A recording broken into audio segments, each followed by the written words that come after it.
ग्रामीण राजस्थान क्योंकि हमारे पास है, तो ग्रामीण राजस्थान सबसे साफ सुथरा कैसे रहे, इस पर हमारी विस्तृत चर्चा हुई है और हमने निर्देश दिए हैं कि आने वाले समय में स्वच्छता पूरी तरह से होना चाहिए। मैं ये कहने में मुझे गर्व महसूस हो रहा है कि हिंदुस्तान में राजस्थान पहला प्रदेश है जहां स्वच्छता की साफ सफाई करने की कितना काम स्वच्छता में करना है उसकी बीएसआर रेट तक हो गई है। अदरवाइज हिंदुस्तान में कहीं भी नहीं है। हमने ये भी कोशिश की कि जो हमारा कर्मचारी होगा वो परंपरागत काम करने वाले को ही लगाएंगे उसमें, और उसकी जो आमदनी होगी वो लगभग 11,000 से 13,000 तक उसको होगा, क्योंकि जो हमने कहा कि मजदूर को उसको हमने अर्ध कुशल श्रमिक माना है, तो लगभग 8,900 रुपये इस तरह से उसको जोड़ते हैं। उसके अलावा हमने कहा 8 घंटे से ज्यादा काम लोगे तो ओवर टाइम देना पड़ेगा, छुट्टी के दिन काम लोगे तो ओवर टाइम देना पड़ेगा। जैसे आपने देखा श्रम कानूनों में पहले ही तय है कि यदि छुट्टी के दिन काम करता है तो एक दिन को 2 दिन मानना पड़ेगा। इस प्रकार से हम जोड़ते तो लगभग 11,000 से लगाकर 13,000 रुपये तक प्रतिदिन हमारे जो सफाई कर्मी को पड़ेगा, तो आसानी से काम करेगा, अच्छी तरह काम करेगा, क्योंकि उसको परिवार का पेट भरने की स्थिति में आ जाएगा। अभी तक ग्राम पंचायत में कहीं 2,000 देते हैं, कहीं 3,000 देते हैं, कहीं 1,000 देते हैं और अपेक्षा करते हैं कि वो ठीक तरह से सफाई करे, क्योंकि उसको चिंता सताती रहती है कि मैं दूसरा काम नहीं करूंगा तो बच्चों को क्या खिलाऊंगा, इसलिए उसको दूसरा काम भी करना पड़ता है। अब जो इतनी राशि उसको मिल जाएगी पूरे तो तन में होकर के वो सफाई का काम करेगा। ये भर्ती निकाली जाएगी या संविदा बरती जाएगी? हमने टेंडर दिया है, टेंडर दे रहे हैं सब ग्राम पंचायतों में, लेकिन उसको पाबंद कर दिया ठेकेदारों को हमने, ये सुविधाएं आपको देनी पड़ेगी, उसका बीमा भी करवाना पड़ेगा, तो उसके जो सफाई से गंदगी से सुरक्षा के उपकरण भी उसको देने पड़ेंगे, हेलमेट भी देने पड़ेगा, चश्मा भी देना पड़ेगा, और जो ये जूते भी देने पड़ेंगे, तो ये पहनने के जो कपड़े उस कार के होते हैं वो सब देने पड़ेंगे।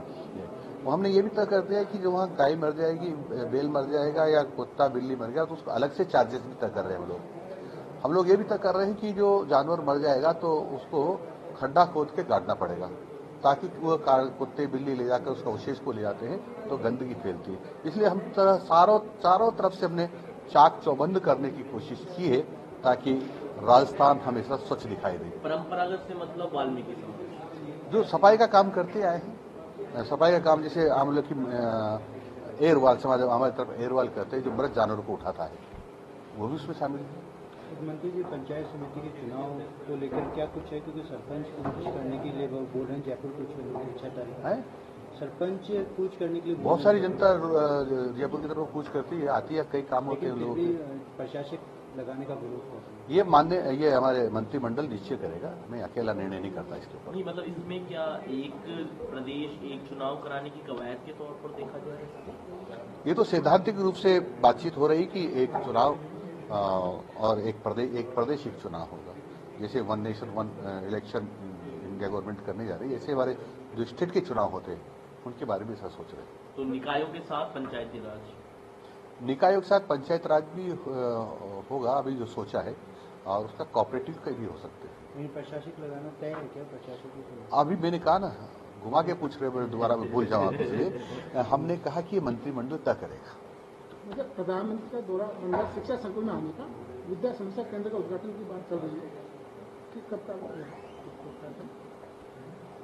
देखो, हम चाहते हैं कि सभी शिक्षकों का हम यहाँ से मॉनिटरिंग कर सकें, सभी स्कूलों का मॉनिटरिंग कर सकें, और इस प्रकार से एक केंद्र हमारा बनाया जा रहा है। और क्योंकि माननीय प्रधानमंत्री जी इसमें काफ़ी रुचि रखते हैं, तो हमारा प्रस्ताव है कि माननीय प्रधानमंत्री जी और इसका उद्घाटन करें। 9 तारीख को आ ही रहे हैं प्रधानमंत्री जी, क्या उस दौरान तक?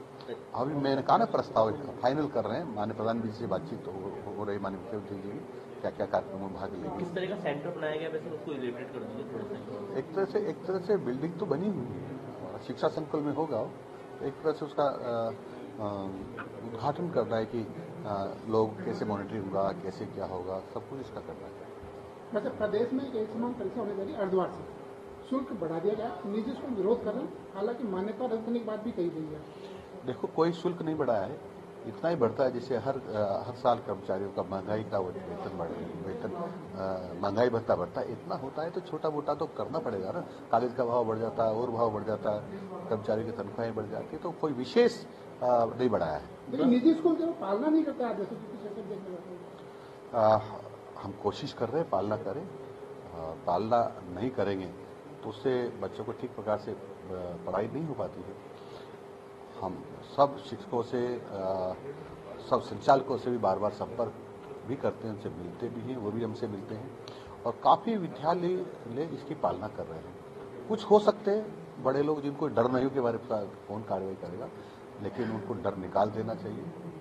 सरकार पालना कराना जानती है। हम निःशुल्क शिक्षा दे रहे हैं, निःशुल्क यूनिफॉर्म दे रहे हैं, मिड डे मील दे रहे हैं, फिर ये जो एग्जाम का जो समान परीक्षा जो हम करा रहे हैं, इसका शुल्क 40 रुपये लिया जाना उचित है?